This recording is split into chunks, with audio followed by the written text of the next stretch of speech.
आज का रात्रि क्लास है 28/11/1967।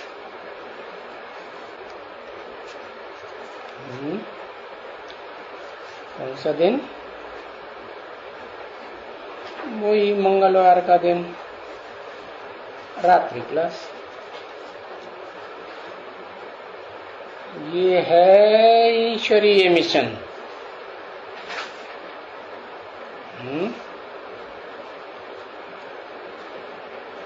ईश्वरीय मिशन ये, और वो है आसुरी मिशन। क्यों भाई, ऐसे क्यों? ईश्वरीय मिशन ऐसे, ईश्वर ही इस मिशन को चलाता है और कोई मनुष्य मात्र इसको नहीं चलाता। और आसुरी मिशन एक ही चलाता है। वो अनेक चलाते हैं, अनेक शासन करते हैं। जो ईश्वरीय शासन है, एक के द्वारा चलाया हुआ शासन, वो 2500 साल चलता है।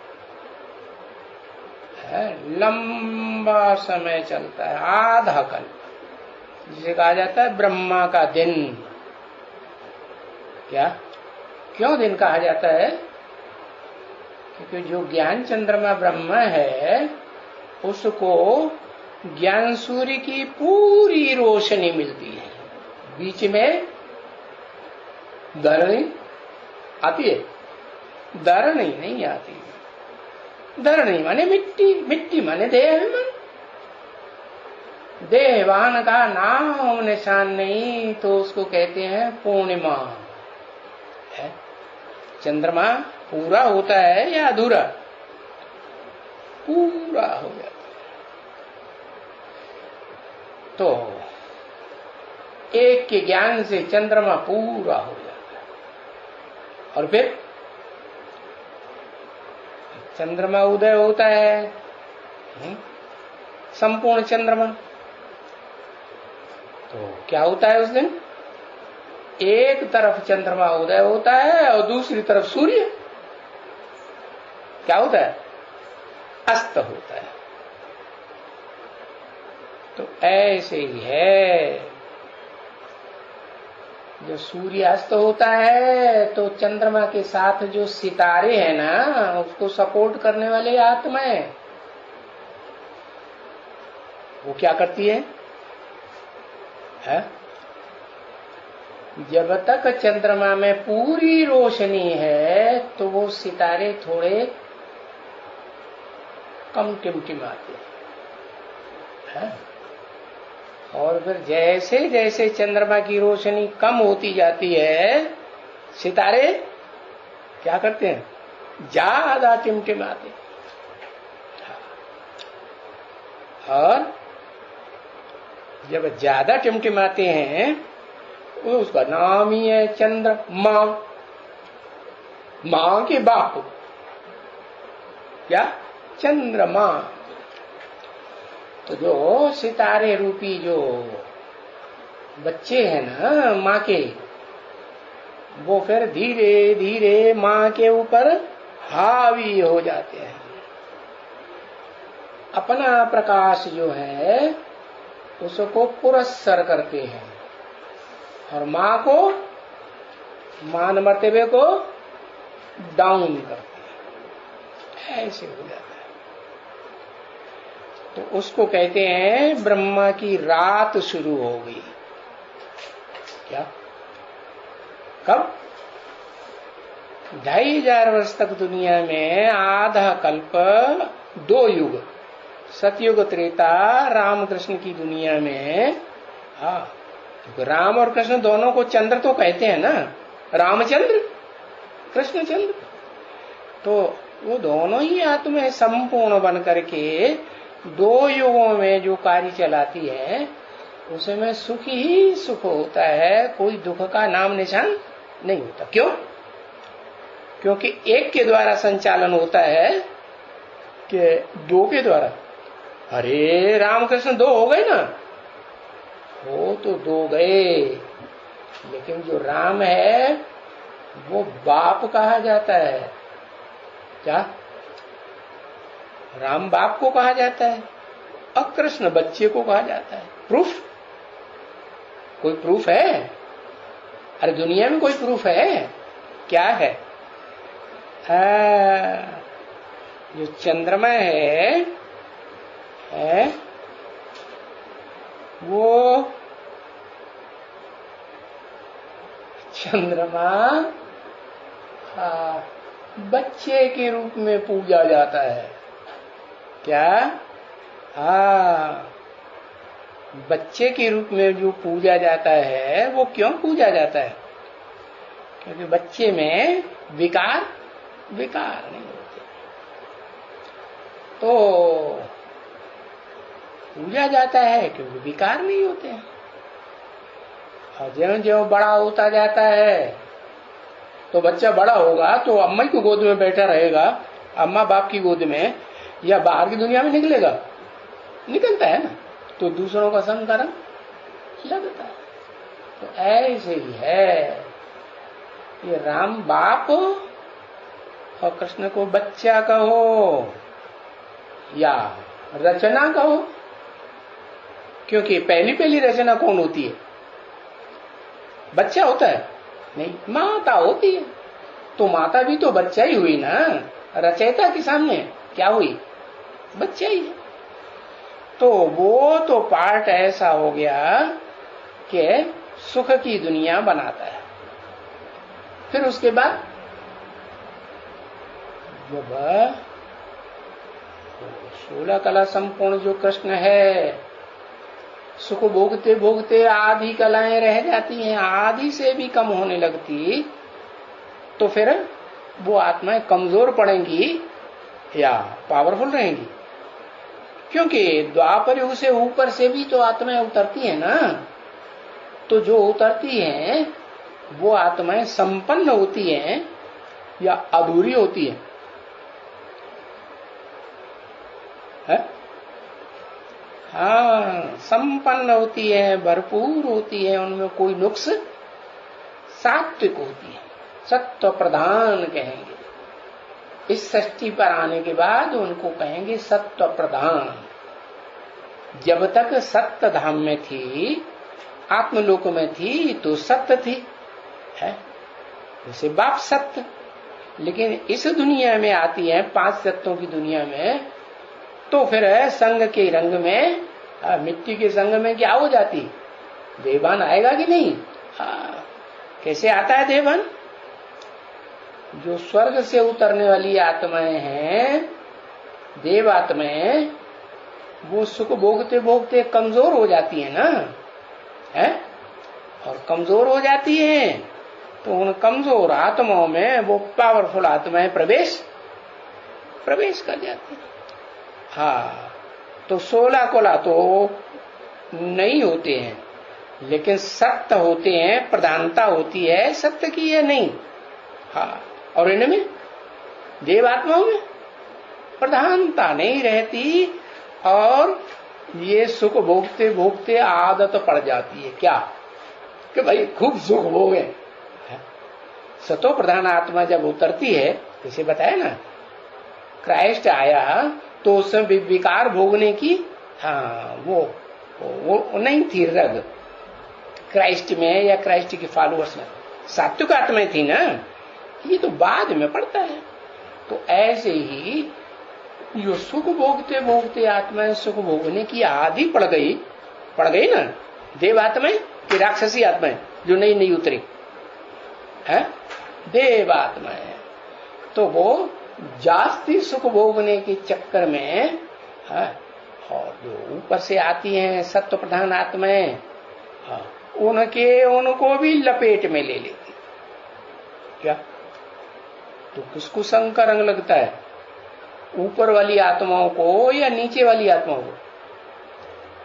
ऊपर वाली आत्माओं को संग का लगता है, वो नीचे गिरती है। अगला जन्म जो उन्हें मिलेगा सात्विक आत्माएं जो ऊपर से उतरी हैं, तो उनको गर्भ से जन्म मिलेगा या प्रवेश ही करते रहेंगे? हाँ, गर्भ से जन्म मिलता है। अब गर्भ से मिट्टी से जन्म मिलेगा तो नीचे ही गिरेंगे। तो बताया कि फर्क समझा? ये द्वापर युग क्यों कहा जाता है? द्वा माने दो, पुर माने पुर। दो पर क्यों हो गया? इसलिए हो गया कि जो ऊपर से आत्मा सात्विक उतरती है ना, वो प्रभावित करेंगी या नहीं करेंगी? हाँ, प्रभावित करती। आकर्षण उनमें जास्ती होता है। नहीं, सात्विक में आकर्षण ज्यादा होगा या जो सत्व नहीं है जिनमें, उनमें आकर्षण ज्यादा होगा? सात्विक में आकर्षण ज्यादा होगा।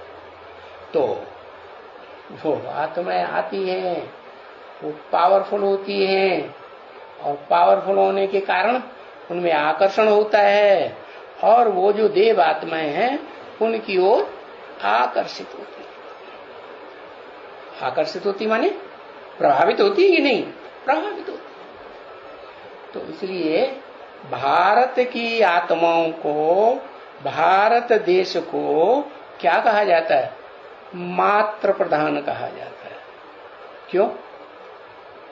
क्यों मात्र प्रधान कहा जाता है? क्योंकि माता जो है ना, वो आदत होती है क्या? प्रभावित होने की। क्यों? क्यों प्रभावित होने की आदत होती है? क्योंकि रचना है ना। माता क्या है? भारत की माताएं, भारत की कन्याएं माताएं हैं, या जो भी आत्माएं हैं सुख भोगने वाली देव आत्माएं, A to Z, वो सुख भोगने वाली तो हैं, लेकिन वो उनमें वो तत्व कहां से आ जाता है प्रभावित होने का? है? क्योंकि इस सृष्टि पर जो सुप्रीम सोल ज्ञान सूर्य आता है, वो सूर्य किसी से प्रभावित होता है? नहीं होता। वो प्रभावित करता है किसको? जो भी भोगी आत्माएं हैं उनको प्रभावित करता है। तो अब ये तो पक्का है कि देव आत्माएं तो इस दुनिया में सबसे जास्ती भोगी होती है, नहीं? हाँ, तो वो उनको प्रभावित, भले उनमें जास्ती से जास्ती पुरुष जन्म लेने वाली ही आत्मा कोई क्यों न हो, क्या भले पुरुष जन्म लेने वाली होगी तो भी कुछ न कुछ स्त्री के जन्म लेगी या नहीं लेगी? हाँ, तो स्त्री के संस्कार तो होते ही हैं। तो स्त्री के संस्कार जो हैं वो मिट्टी वाले संस्कार हैं या आत्मा वाले संस्कार हैं? डिटैच रहने वाले नहीं। आत्मा जब आत्मा बनती है तो देह से, देह के 5 तत्वों से डिटैच हो जाती है, और देह के अंग जो है या 5 तत्व हैं वो डिटैच होते हैं? वो डिटैच नहीं होते, अटैच रहते हैं। जैसे पृथ्वी है, पृथ्वी में जल, वायु, अग्नि, आकाश चारों अटैच रहते हैं कि नहीं? चलो एक छोटा सा कण मिट्टी का ले लो, उस मिट्टी में नमी होगी कि नहीं? पानी की हो, गर्मी होगी कि नहीं? गर्मी होगी, अग्नि भी होगी, और हवा का अंश भी होगा कि नहीं? ऐसे ही बताया, ये सारे ही 5 तत्व जो हैं वो एक दूसरे से अटैच होकर के,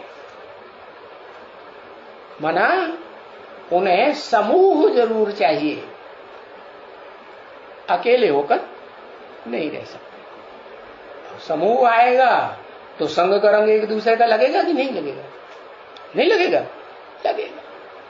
तो वो संग के रंग के बगैर रह नहीं सकते। इसलिए देखो, चाहे देश हो चाहे विदेश हो, कन्याएं माता का रूप होती है ना, माता बनती है ना। तो जो कन्याएं हैं उनको वो सदाकाल घर में रहती है क्या? है? क्यों नहीं रहती? क्योंकि वो उनको समूह चाहिए, अपनी कैटेगरी का चाहिए।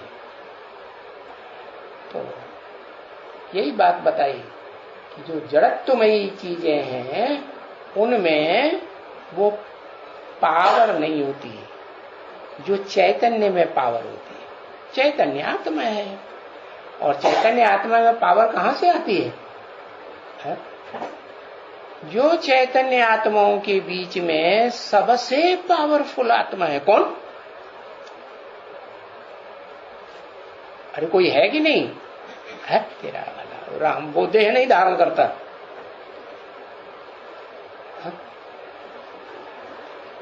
बिल्कुल ही भूल जाते सुप्रीम सोल। हाँ, सुप्रीम सोल जो है वो क्या है? वो तो सूर्य है। सूर्य तो डिटैच रहने वाला स्वभाव का है, कभी किसी से अटैच होता है नहीं। हाँ, इस सृष्टि पर आता है जो 5 तत्वों वाली सृष्टि है, तो भी डिटैच तो नहीं होता, लेकिन अटैच होना पड़े या नहीं होना पड़े। क्यों? क्योंकि अटैच नहीं होगा तो उसका आना ही बेकार। किस लिए आता है? इस सृष्टि पर किस लिए आता है? आता ही है नई पावन दुनिया बनाने के लिए। तो दुनिया बनाने के लिए आता है, तो दुनिया तो तब ही चलती है जब क्या प्रवृत्ति हो कि सिंगल हो। सन्यासी तो सिंगल जंगल में अकेला रह लेता है? सुख की आसी छोड़ दी तो पक्का सन्यासी है ना। अरे भले शेर आ जाए, चीता आ जाए, चीर फाड़ के खा जाए तो खा जाए। क्यों? क्योंकि पूरा ज्ञान बुद्धि में बैठ जाता है, तब ही संपूर्ण न्यास आता है। ज्ञान पूरा बुद्धि में नहीं बैठा है तो संपूर्ण त्याग नहीं हो पाता। अज्ञानी जो है ना वो छोड़ेगा, त्याग करेगा। जितना जितना ज्ञानी हो जाएगा उतना उतना ही त्याग करेगा। काहे का त्याग? सुख का त्याग। और सुख कैसे मिलता है? देह से, देह की इंद्रियों से। तो वो त्याग की भावना जो है वो ज्ञान से आती है। इसलिए कहते हैं ज्ञान, भक्ति, वैराग्य। पहला किसको रखेंगे?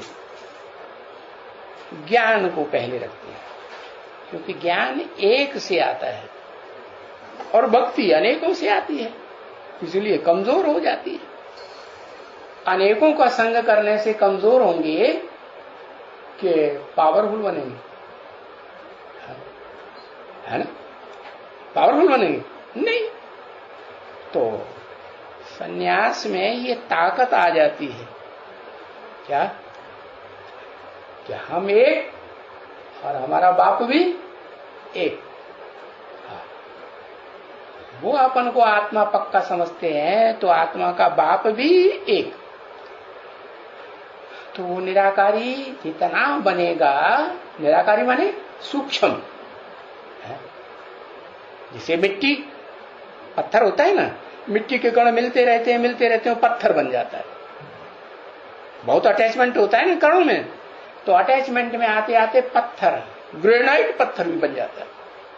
तो अटैचमेंट से होती है बुद्धि भ्रष्ट। पत्थर बुद्धि अच्छी या बुद्धि चलती रहे वो अच्छी। बुद्धि जाम हो जाए पत्थर की तरह वो अच्छी नहीं। तो बताया कि अटैच होने का जो स्वभाव है वो संन्यास में नहीं रहता। आत्माएं इस सृष्टि पर जब पूरा संन्यास ले लेती हैं तो जरूर उनकी बुद्धि में ज्ञान बैठ जाता है, और ज्ञान एक से आता है। एक से जो ज्ञान आया है वो उनकी बुद्धि में बैठता है तो क्या रिजल्ट होता है? वो संग का रंग अनेकों का लेना बंद कर देता है। मैं एक, मेरा बाप एक, और मेरा घर भी है। तो जिस आत्मलोक में आत्मा जाने योग्य बनती है वहां डिटैच होके रहती है कि अटैचमेंट में आती है? हाँ, डिटैच होके रहती है। तो बताया ये देह और ये देह की जो इंद्रियां हैं और देह से कनेक्टेड जो मन है, इंद्रियों का भी प्रधान, और मन को भी कंट्रोल करने वाला कौन है? बुद्धि तत्व। वो बुद्धि तत्व भी अगर अटैचमेंट में आएगा मन के या इंद्रियों के या देह के, है तो नीचे गिरेगा कि नहीं? हाँ, नीचे गिरेगा। तो बताया कि बुद्धिमानों की जो बुद्धि कहा जाता है, भगवान हेवनली गॉड फादर है, सुप्रीम सोल, वो किसी की अटैचमेंट में नहीं आता। और उसी से जो ज्ञान आता है, उस ज्ञान में इतनी ताकत होती है कि वो सुख की आधा कल्प के लिए सृष्टि बनाई देता है। और बाकी जो आत्माएं हैं इस मनुष्य सृष्टि रूपी रंगमंच पर पार्ट बजाने वाली है, वो सब कैसी हैं? भोगी या भोक्ता? सब भोगी बन जाती है।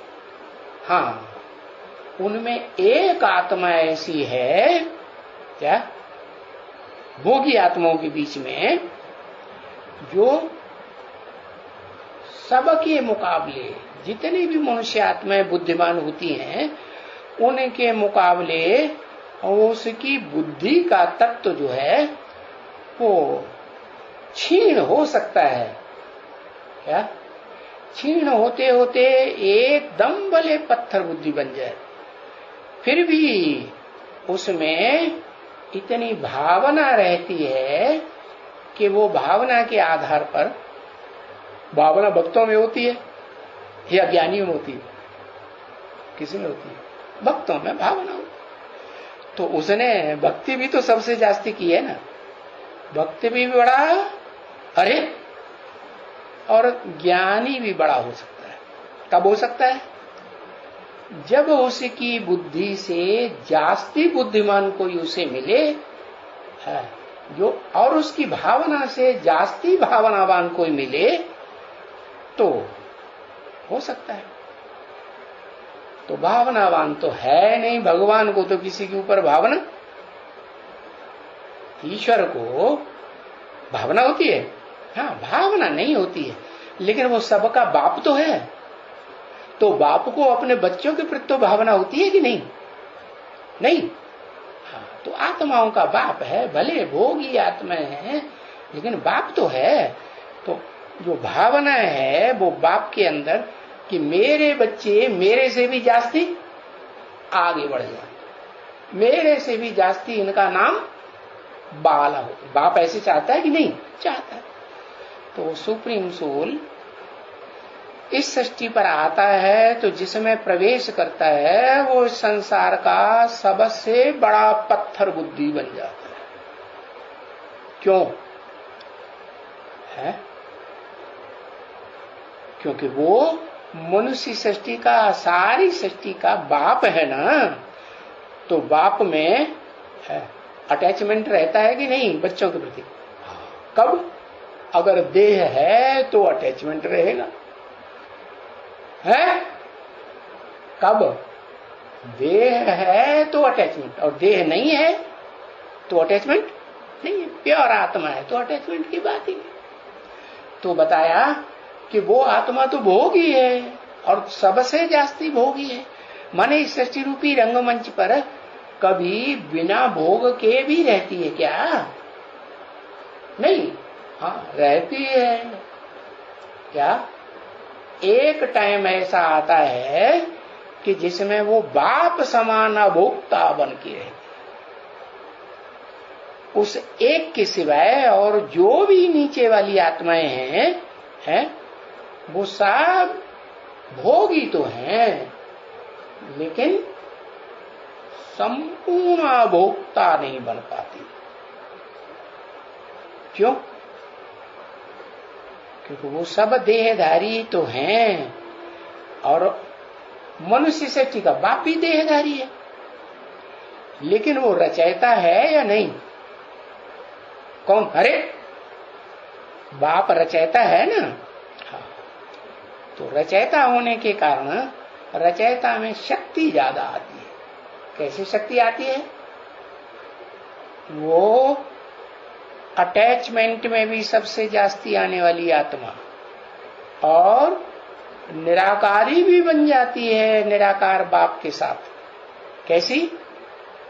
बाप क्या? बाप का विरुद्ध क्या है? सुप्रीम सोल का है। सुप्रीम सोल का विरोध है क्या? मैं आऊंगा तो तुम बच्चों को नंबरवार क्या बनाऊंगा? आप समान। तो कोई 100% आप समान बनेगा ना? बनेगा कि नहीं? तो जो सुप्रीम सोल बाप है वो अभोक्ता, तो बच्चा 100% बनेगा या नहीं बनेगा? हाँ। तो उस एक को तो हाँ, बना के जाता है या वो अपने आप बनता है? हाँ? वो बनाता है। अच्छा, वो बनाता बिगाड़ता भी है। अच्छा, कभी हाँ कभी ना। हाँ, वो एक जो है उसमें भक्ति की भावना है ना, तो वो भक्ति की भावना होने की वजह से वो सबसे जास्ती भावना होने के कारण, भावना जिसमें जास्ती होती है तो भगवान भाव का भूखा है या नहीं? भगवान भाव का भूखा है। और ये भी बात है कि इस सृष्टि में भावना ही प्रधान है। क्या? कर्म जैसा कोई करे, वाचा कैसी भी खराब से खराब बोले, खराब से खराब कर्म करे, लेकिन अगर भाव अच्छा है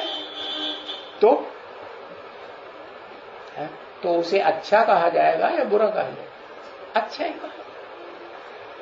तो जो बड़ा भक्त होगा उसमें तो बड़ी भावना होगी, बड़ी भावना होने की वजह से, और भगवान भी भाव का भूखा है, तो बड़े से बड़ी भावना होने के कारण वो भगवान के द्वारा वो ज्ञान जो है, जो अकूट ज्ञान का भंडार है भगवान सुप्रीम सोल, वो सारा अकूट ज्ञान का भंडार धारण कर लेता है।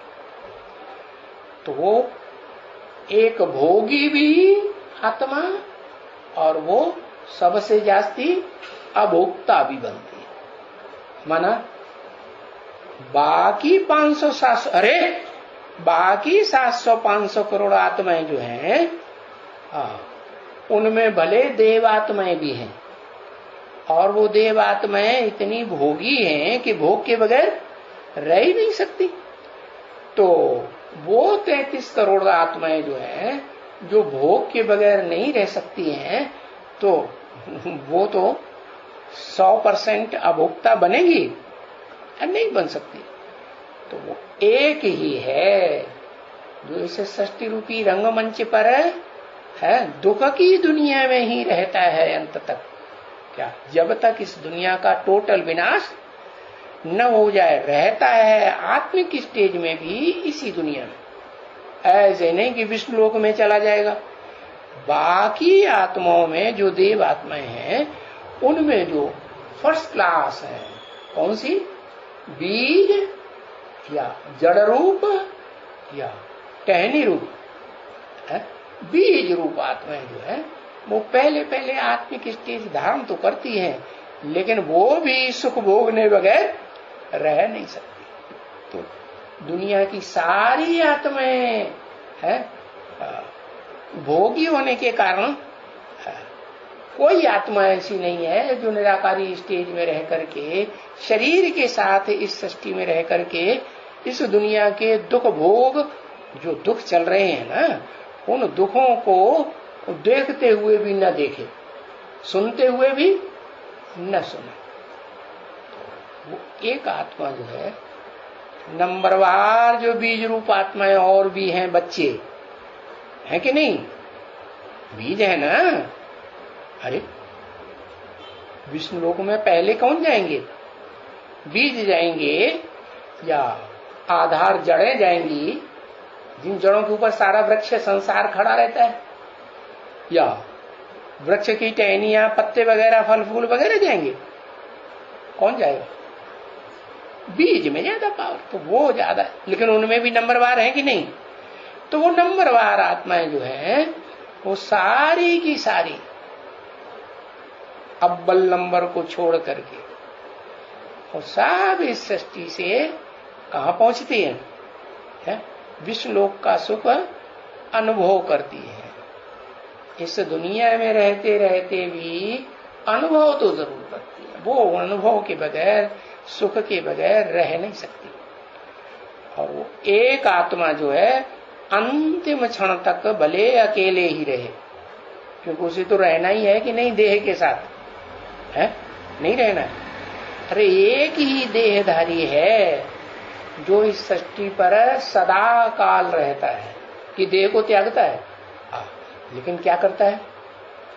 देह के अणु अणु को भी योग बल से क्या बना लेता है? वो ही निराकारी स्टेज वाला बना लेता है। तो इस सृष्टि रूपी रंगमंच पर हीरो हुआ या नहीं हुआ? हीरो हो गया। और इसीलिए बताया, उस एक से इस सृष्टि रूपी रंगमंच की सारी आत्माएं, सारी मनुष्य आत्माएं या देव आत्माएं या राक्षसी आत्माएं या पशु पक्षियों की आत्माएं, कीड़े मकोड़ों की आत्माएं सारी उससे ऊर्जा लेती हैं। क्या लेती हैं कि नहीं? हाँ, जब ऊर्जा लेती है तो नंबरवार वो सुख भोगने वाली बनती है। अब जितनी ऊर्जा होगी उतना सुख या दुख भोगने में पावरफुल बनेगी। ऊर्जा कम होगी तो सुख भी कम भोगेंगी और दुख भी कम भोगेंगी। तो बताया कि वो एक है इस सृष्टि रूपी रंगमंच पर हीरो पाटधारी, जिसको दुनिया वाले उसको दुनिया वालों में दो प्रकार की आत्मा है, एक तो स्वर्ग का जीवन सुख लेने वाली, और दूसरी वो है जो स्वर्गीय सुख इस सृष्टि पर रह करके नहीं ले पाती। कौन सी? दो तरह की। एक तो वो है इसकी सतयुग त्रेता में आती है 8-10 करोड़ आत्माएं, वो स्वर्ग का सुख देह से भोगती हैं और ज्ञान इंद्रियों से ही भोगती हैं। लेकिन दूसरी देवात्माएं वो हैं जो उनको फॉलो तो करती हैं, फॉलोअर हैं, देवी देवता सनातन धर्म की तो हैं। फॉलोअर को उसी धर्म का कहेंगे कि नहीं कहेंगे? उसी धर्म का कहेंगे। तो वो द्वापर युग से आती तो हैं 8-10 करोड़ के अलावा 33 करोड़ में से 8-10 करोड़ निकाल दो, कितनी बची है? 23 करोड़ बची ना। तो जो 23 करोड़ आत्माएं हैं वो द्वापर युग से आती हैं, लेकिन देवता धर्म को फॉलो करती है। वो भी ऐसी आत्माएं हैं कि इस दुनिया में देह रहते रहते ज्यादा से ज्यादा सुख भोगती है। क्यों? क्योंकि फॉलो किसको करती है? किसको फॉलो करती है? एक को फॉलो करती है या अनेक को फॉलो करती है? नहीं, फॉलो तो देवात्माओं को करती है। देवात्माओं में भी नंबरवार हैं कि नहीं? देवात्माओं में भी नंबरवार। जो 16 कला संपूर्ण देवात्माएं बनती हैं वो कितनी है? वो है उस ज्ञान चंद्रमा के डायरेक्ट बच्चे। कौन? जो 16 कला संपूर्ण कृष्ण बनता है। चंद्रमा 16 कला संपूर्ण बनता है ना। हाँ। तो वो 16 कला संपूर्ण कृष्ण के फॉलोअर्स जो हैं कितने संख्या में? अरे भूल गए। है टोटल कृष्ण वाली आत्मा को 4.5 लाख 4.5 लाख हैं जो कृष्ण को ही फॉलो करती है। राम को फॉलो, राम वाली आत्मा को उतना नहीं पहचान पाती गहराई से। लेकिन जो 4.5 लाख जो बची ना, उनमें भी आधी है बीज और आधी है बीज नहीं। क्या? उनकी भी आधार है।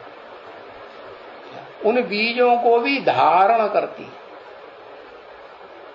धारण करने वाली को क्या कहा जाता है? धरणी कहा जाता है ना। धरणी माने माता। तो लेकिन वो ऐसी आत्माएं हैं 2.25 लाख। कैसी? कि वो जन्म तो चंद्रवंश से लेती है, लेकिन क्या कन्वर्ट हो जाती है किसमें? सूर्यवंश में।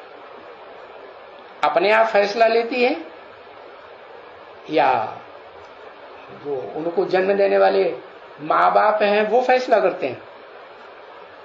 क्या होता है? माँ बाप फैसला नहीं कर पाते, वो तो आई चंद्रमा। लेकिन जिन आत्माओं ने पूर्व जन्मों में भी उन असल सूर्यवंशियों का ज्यादा जन्मों में संग लिया है, तो उनके अंदर संस्कार तो है ना संग के, है? तो वो संग के रंग के संस्कार उनको खींच लेते हैं, आकर्षित कर लेते हैं। किस तरफ है? किस तरफ आकर्षित करते हैं? उनके ज्ञान की तरफ आकर्षित कर लेते हैं। तो बताया ज्ञान तो एक सुप्रीम सोल से आता है, लेकिन वो सुप्रीम सोल जो है वो सोल है। तो सोल को ही देगा, है? जो वर्षा है सोल को देगा या जो सोल नहीं बने हैं उनको देगा? सोल को ही देगा। तो अभी बताया कि इस षष्ठी रूपी रंगमंच पर है वो भक्ति की पराकाष्ठा होने की वजह से, भावना की पराकाष्ठा जिसमें आती है, वो भाव के भूखे सुप्रीम सोल भी है। किस भाव का भूखा है? जो माता में भावना होती है, तो वो आता है। तो भले पुरुष तन में आता है, आदम में आता है, अर्जुन में आता है, तो भी शर्त रखता है, नाम देता है काम निकालने के लिए। क्या? ब्रह्मा। क्या? तुमको ब्रह्मा की स्टेज पर पहुंचना है। हो तो पुरुष। पुरुषों में भावना होती है कि हम अम्मा बने, है? होती है। उनका नाम रख दो अशोक सुंदरी, तो मानेगा अपने को, हम मैं अशोक सुंदरी हूं, है? बुरा लगेगा ना? हाँ बुरा लगेगा, देवान आ जाएगा। अरे हमको लड़की कह दिया, माता कह दिया। नहीं, तो वो कमजोरी को स्वीकार ही नहीं कर सकता, क्योंकि देह अहंकार है। इसलिए बताया कि वो चंद्रवंश में जो आत्माएं जन्म लेती हैं, ऐसी जो कन्वर्ट हो जाती हैं, वो है तो स्त्री चोला वाली, लेकिन इस जन्म में भी स्त्री चोला वाली और पूर्व जन्मों में, पूर्व जन्मों में भी वो उन्होंने ऐसे जन्म लिए हैं जो स्त्री चोले के जन्म ज्यादा लिए। कुछ ऐसी आत्माएं चंद्रवंश में होती है ना, तो वो भावना रहती है। क्या स्त्री चोले में ज्यादा भावनी हो गई है पुरुष चोले में? हाँ, पुरुष चोला तो फिर भी अहंकारी, अहमदाबादी हो सकता है कि नहीं? हाँ, बड़े से बड़ा अहमदाबादी। अहम अपना बाद में देगा। क्या क्या है अहम को बाद? अगर बात आ जाए कि भाई कृष्ण जो सूर्यवंशी है उस कृष्ण को और राधा के पास जाना चाहिए, क्योंकि तो जाएगा, क्यों नहीं जाएगा? हा? क्यों नहीं जाएगा? हाँ, क्योंकि बुद्धि में बैठा हुआ है मैं रघुवंशी हूं, सूर्यवंशी हूं। क्या सूर्य की औलाद हूं? कौन से सूर्य की औलाद? उस सूर्य की औलाद नहीं। किसकी है? जो देवी है और टाइटल लेता है सूर्य का, विवस्वत टाइटल लिया ना। क्या सूर्य है? क्यों? अटैचमेंट में आता है या नहीं आता है? आता है, तो डुप्लीकेट हो सकता है, ओरिजिनल तो ओरिजिनल। तो ओरिजिनल जो सूर्य है उसकी ताकत उसमें आती है डिटैच रहने की। कैसे? जब 100% निराकारी स्टेज धारण करता है तो दुनिया उसे भले माने या ना माने दूसरे धर्म की आत्मा है, लेकिन भारतवासी जो है उस साकार को, और जो निराकार भी बनता है 100%, साकार भी बनता है 100%, उसको भगवान मान लेते। कौन? देवी देवता सनातन धर्म की आत्माएं या उनके फॉलोअर्स या दूसरे धर्म के? देवी देवता साकार को भी भगवान मानते हैं, उसी एक निराकार को भी भगवान मानते हैं। बाकी जो असली भगवान है कि वो सिर्फ निराकार है, तो वो देखते हैं कि विधर्मी कहते हैं वे सिर्फ निराकार है, तो उनको वो पसंद आता है? नहीं पसंद आता। क्यों?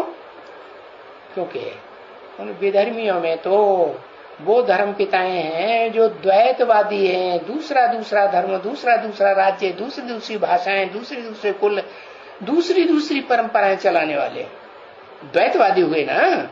है? तो जो द्वैतवादी हुए तो जो ज्ञान देंगे वो द्वैतवाद का ज्ञान देंगे। 2 से 4, 4 से 8 के मामेकम का ज्ञान देंगे कि मुझे एक को याद करो। देंगे? नहीं देंगे। यही बात बताई कि ये ईश्वरीय मिशन है। ईश्वरीय मिशन एक ही ईश्वर से चलाया जाता है और इसी दुनिया में चलाया जाता है कि आत्मलोक में, इसी दुनिया में। तो सारी दुनिया जिसे ईश्वर मान लेती है, कब? पहले, या जब गले तक पानी आ जाता है अब तो मरने ही वाले हैं, तब सारी दुनिया कब मानती है? हाँ, उसमें जो द्वैतवादी विधर्मी आत्माएं जो निराकारवादी हैं वो अंत में जाकर के मानती हैं जब मौत उनके सर के ऊपर मंडराती है, डंडा टपाटप बजने वाला लगता है। क्योंकि जिसके पांव न फटी बिवाई सो का जाने पीर बजाए। जिसके सर पर डंडा बजता है वो अपने दर्द को जानता है। दूसरा तो दूर है, अरे मौत आएगी तब देखा जाएगा, अभी हमारे ऊपर तो डंडा नहीं बज रहा है। तो बताया कि जो दूसरे धर्म की आत्माएं हैं वो सुख भी कम भोगती हैं और दुख भी कम भोगती हैं। एटमिक विनाश भी जब होने लगता है, महाभारत युद्ध भी उससे पहले खून रेजी का होता है, तो उसमें भी उनको जास्ती दुख नहीं होता, क्योंकि ये तो भारत और भारत के आसपास के देशों में ज्यादा प्रभाव होता है खून रेजी का। विदेश में इतना प्रभाव, हाँ, वो महाभारत युद्ध का खून की नदियां जहां बहती हैं वो प्रभाव नहीं होता। लेकिन जब चतुर्थ विश्व युद्ध होता है एटमिक विनाश है जो वृष्णवंशियों के द्वारा ही होता है। वृष्णवंशी यादवों को कहा जाता है। तो यादव है ना, वो वृष्णवंशी क्यों कहे जाते हैं? क्योंकि जब भगवान इस सृष्टि पर आते हैं तो इस दुनिया में ज्यादा बुद्धिमान आत्माएं कौन होती है? देवी देवता सनातन धर्म की, या लास्ट धर्म जो है विष्णुवंश जो कहा जाता है, यादव, क्रिश्चियंस, वो या क्रिश्चियंस के फॉलोअर्स, ज्यादा बुद्धिमान कौन है? लिखो, एक अक्षर लिखो तो पता चले।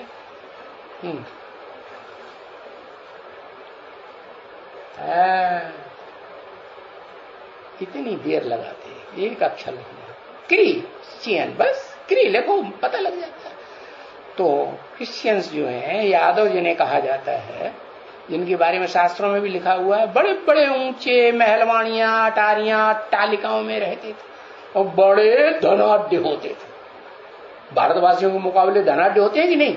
बड़े धन, और खूब शराब पीते थे। ऐसे नहीं दुनियावी स्थूल शराब ही पीते नहीं, जो विचार की इंद्रियों की शराब है ना, बहुत पीते थे। तो बताया ऐसे वो विचार के कारण बुद्धि भ्रष्ट तो होती है, लेकिन बाद में आते हैं सृष्टि रूपी रंगमंच पर, कि देवताओं की तरह पहले आते हैं। तो जो बाद में आते हैं उनकी बुद्धि ज्यादा शुद्ध होती है कि नहीं देवताओं के मुकाबले? देवताओं ने सुख ज्यादा भोगा है, सुख भोगते भोगते बुद्धि भ्रष्ट हुई है, वो सुख भोगने की आदि हो गई। तो जो लास्ट में जितने धर्म आते हैं, जो जैसे नास्तिक वाले हैं, अधर्मी, धर्म है ही नहीं, तो न विधर्मी है न स्वधर्मी है, तो उनमें इतनी तीक्ष्ण बुद्धि होती है, वो क्या बना लेते हैं? एटमिक एनर्जी तैयार कर। जो क्राइस्ट के फॉलोअर्स हैं वो नहीं कर पाते, लेकिन जो क्राइस्ट के बाद सहयोगी धर्म आता है लेनिन स्टालिन के द्वारा, उन्हीं का ग्रुप है ना। क्रिश्चियंस के दो ग्रुप हैं, सभी जानते हैं। एक नास्तिक ग्रुप जो बाइबल को भी नहीं मानता, गिरजाघर को भी नहीं मानता, क्राइस्ट को भी नहीं मानता है, नहीं मानता। तो वो नास्तिक ग्रुप सबसे लास्ट में आने वाली आत्माएं ज्यादा बुद्धि की तीखी होती हैं या कम? ज्यादा तीखी।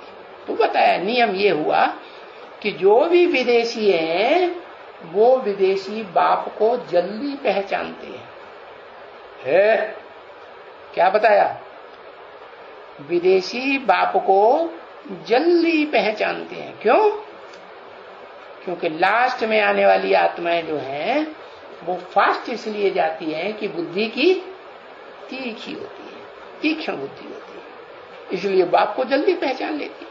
तो बताया जल्दी तो पहचान लेती हैं, लेकिन होती विविचारी है या एक को फॉलो करने वाली होती है, विविचारी। तो बुद्धि भ्रष्ट होती है? बुद्धि की तीक्ष्णता को सारी दुनिया नीचे झुक जाती है। क्या झुकते है कि नहीं? हाँ, भारतवासी भी विदेशियों की बात जल्दी मान लेते हैं, क्योंकि विदेशी बुद्धिमान ज्यादा हैं। उन्होंने देखो दुनिया को नई नई ईजाद करके बुद्धि से कैसा बना दिया, चमाचम, ऐसे लगता है कि स्वर्ग आ गया है। और भारतवासी जो पढ़े लिखे ज्यादा होशियार समझे जाते हैं, ऊंची ऊंची पढ़ाइयां पढ़ लेते हैं, वो कहाँ भागते हैं? विदेश में भागते हैं ना। हाँ, विदेश में भागते हैं, तो प्रभावित हुए ना। तो ये भारतवासी हैं, भले भगवान आ जाए तो भी आंखों के सामने भी आ जाए, ऐसी भी बीज रूप आत्माएं हैं, लेकिन फिर भी आराम से सोएंगे।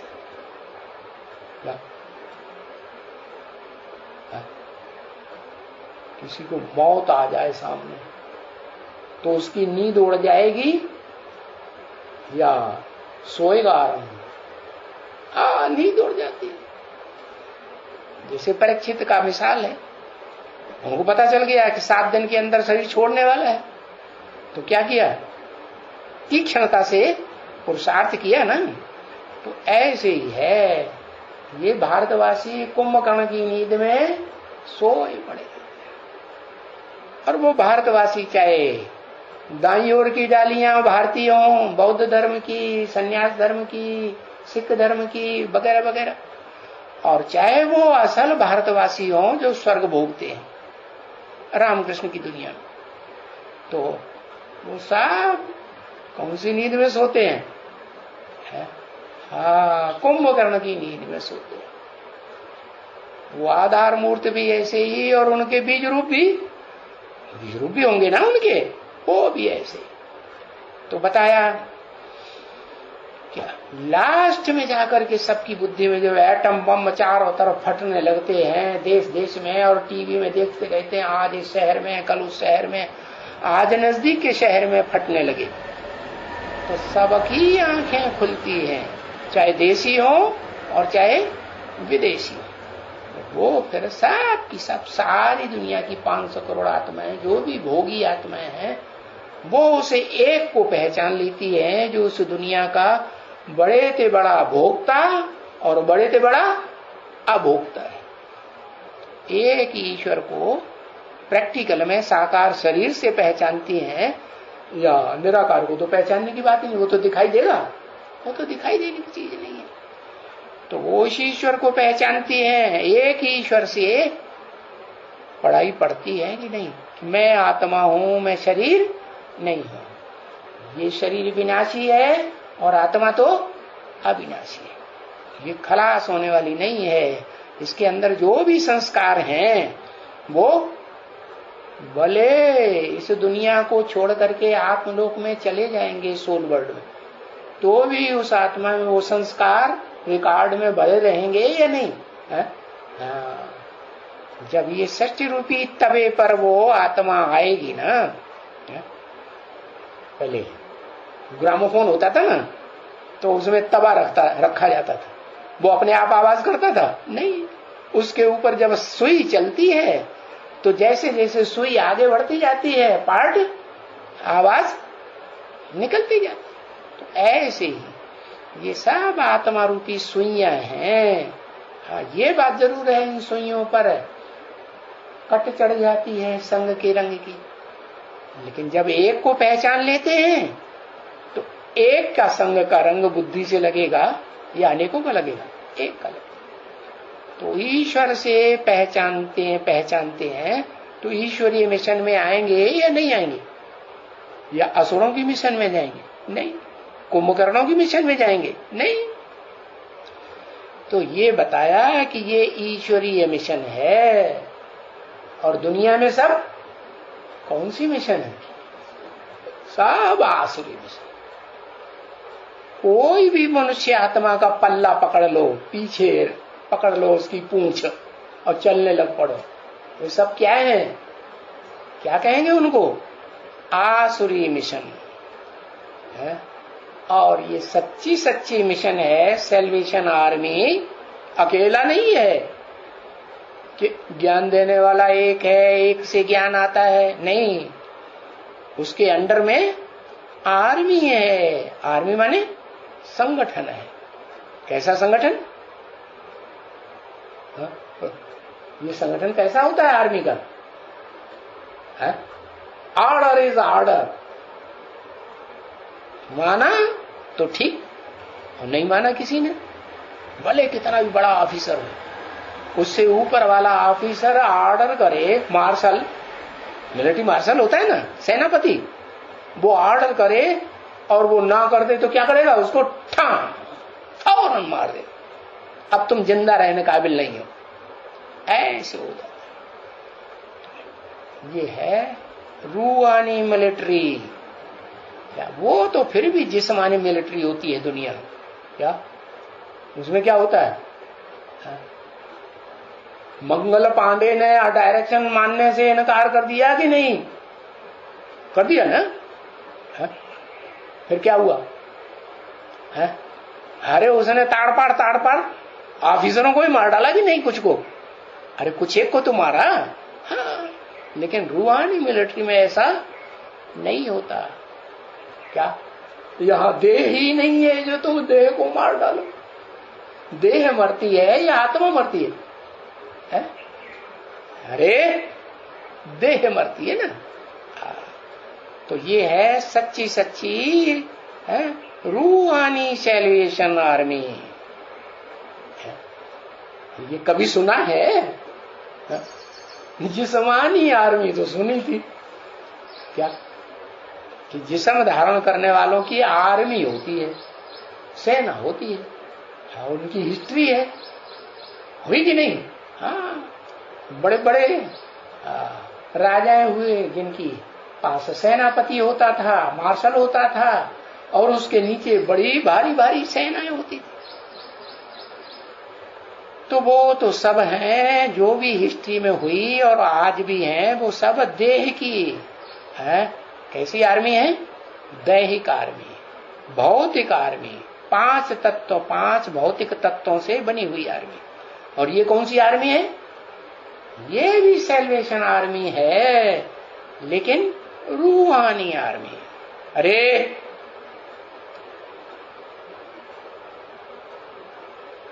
तो कभी नाम सुना था पहले? है? रूहानी आर्मी नहीं सुना था। ऐसी सैल्वेशन आर्मी जो सच्ची सच्ची सैल्वेशन आर्मी तुम हो, सच्च खंड स्थापन करने वाली।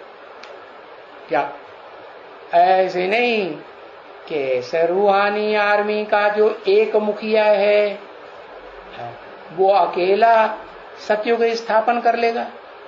कर लेगा? नहीं, अकेला चना भाड़ नहीं फोड़ता। तो तुम सैल्वेशन आर्मी सच्ची सच्ची हो, क्योंकि सैल्वेज किया जाता है ना। जैसे समंदर में सेना लेकर के कोई बड़ा जहाज जाता है, स्टीमर जाता है ना। हाँ, तो सैल्वेज किया जाता है। स्टीमर डूबते हैं कहाँ? है डूबते हैं कि नहीं? मान लो इधर से एक शैल खंड आ गया, पहाड़ का, हाँ, बर्फ का खंड पानी के ऊपर से तैरता हुआ आ गया है, और दूसरी तरफ से समंदर के किनारे पहाड़ खड़ा हुआ है पत्थर का। तो दोनों के बीच में वो स्टीमर अगर फंस गया तो क्या होगा? है देखने में आ रहा है कि हाँ, ये अब तो चकनाचूर हो जाएगा स्टीमर। तो क्या होता है? जैसे इजिप्ट में स्वेज कैनाल को बंद कर दिया है, हाँ, स्टीमर डुबाए करके, और डुबाए करके पहले से ही डुबा देते हैं, बंद कर देते हैं रास्ते, फिर उनको सैल्वेज करते हैं, ऊपर निकालते हैं। कैसे? अरे बड़े जहाज में छोटी छोटी नवैया रखी होती है ना, वो पहले से ही उन्होंने डुबा दी। 2 खंड हैं, उनके बीच में चकनाचूर होने से पहले ही क्या करते हैं? अरे क्या करते हैं? कुछ नहीं सुनना, कुछ करते हैं कि नहीं? वो नवैया जो हैं वो सागर में पहले से ही निकाल दी। हाँ, फिर उनको सैल्वेज करते हैं, ऊपर निकालते हैं। क्या? जहाज में से ऊपर निकाल लिया जितने निकालने होते हैं। तो ये भी ऐसे ही है। अभी क्या है? ये भारत का स्टीमर डूबा हुआ है। कौन है स्टीमर? अरे भारत का स्टीमर जाना कि नहीं जाना? शंकर चाप जहाज यही चढ़ी उतरे पार। शास्त्रों में भी लिखा हुआ है। तुलसीदास ने रामायण में हिंदी में लिख दिया। नई भाषा जानते हो? अच्छा चलो, बिल्कुल दक्षिण भारत के हैं तो फिर उनको उनकी भाषा में भी समझाए देना। क्या? शंकर चाप जहाज माने ये जो मनुष्य सृष्टि का बाप है, जगत पिता शंकर, वो सारी दुनिया के लिए एक बड़ा जहाज है। जो इसके ऊपर पहले चढ़ जाएगा उसको वो पहले निकाले। क्या? और जो थोड़ा संशय रखेंगे, पता नहीं ये जहाज में दम है कि नहीं है, और ठिठक ठिठक के बाद में चढ़ेंगे तो उनको पहले उठाएगा या निश्चय बुद्धियों को पहले उठाएगा? किनको पहले उठाएगा? है निश्चय बुद्धियों को पहले उठाएगा। तो ये भारत यानी जिसका नाम है क्या, जहाज के नाम भी हैं। इस जहाज का नाम है चाप, शंकर चाप जहाज। चाप माने धनुष, ये पुरुषार्थ रूपी देह का धनुष है, बहुत लचीला है। कैसा? इसके दोनों कोने झुकाओ तो भले दोनों कोने मिल जाएंगे, है? और फिर क्यों कहते हो? तो ऐसा लचीला है कि चाहे जितना इसके ऊपर वजन डाल दो, जैसे मोटर होती है ना, अरे वो ट्रक होते हैं ना, तो कोई 18-18, 20-20 पहिए वाले ट्रक होते हैं, तो उनमें कमानी होती है? जिसमें जास्ती कमानी होंगी तो जास्ती वजन उठाएगा कि नहीं? हाँ, और बड़ी बड़ी कमानी भी होती है उसमें। ऐसे ही है कि जिसमें जिस शरीर रूपी रथ में कहो, जहाज में कहो, नवैया में कहो, ये शरीर रूपी नवैया है ना, शिव बाप आया हुआ है, गारंटी देता है तुम्हारी आत्मा और शरीर रूपी नैया दोनों को पार लगा दूंगा। अरे आत्मा को भी पार लगाएगा कि नवैया को भी पार लगाएगा? नवैया को। तो ये कौन कहता है? कौन कहता है ये? तुम्हारी नवैया को भी, शरीर रूपी नवैया को भी पार लगाए देगा? हाँ, ऐसे नहीं कि शिव सुप्रीम सोल की आत्मा कहती है कि मैं तुम्हारी सबकी नवैयों को पार लगा दूंगा। नहीं, न वो पार किसी को लगाता है और न किसी को डुबोता है। वो तो सबको पार लगाना है, सबका कल्याणकारी, सर्व का कल्याणकारी है। या नंबर लगाएगा? नहीं, नंबर कौन बनाता है? माला कौन बनाता है?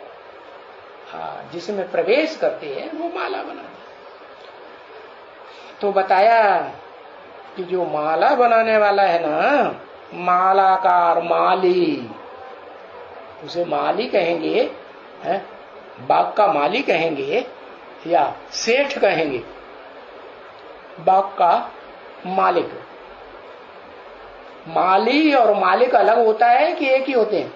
हाँ, माली होता है जो बाग की परवरिश करता है, फूल चुनता है, अच्छे अच्छे फूल चुनता है कि नहीं, कि कांटे चुनता है? फूल चुनता है। तो ऐसे ही जब स्टीमर डूबने वाला होता है तो पहले ही स्टीमर को बता देते हैं, अब हम जल्दी स्टीमर डुबोने वाले हैं, आ जाओ। कौन कौन आ जाओ? आ जाओ, तुम आ जाओ, तुम आ जाओ, तुम आ जाओ। परमिशन देता जाता है, चढ़ाता जाता है। अभी तो भारत का स्टीमर खुद ही डूबा हुआ है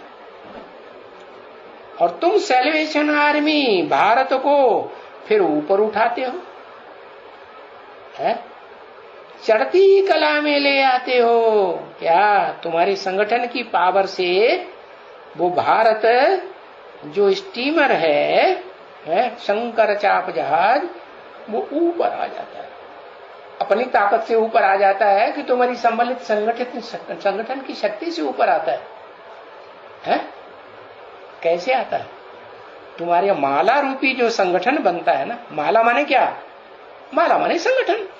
उसमें कोई ऊपर के मणके ऊंची स्टेज वाले, कोई नीचे के मणके, कोई मध्यम, कोई दाईं ओर के, कोई बाईं ओर। तो बताया नंबरवार हैं। तो बताया कि तुम आर्मी जो है वो मार्शल की द्वारा बनाई हुई, कंट्रोल करने वाली मार्शल की आर्मी तुम ऊपर उठाते हो, इस भारत के बेड़े को चढ़ती कला में ले आते हो। ओम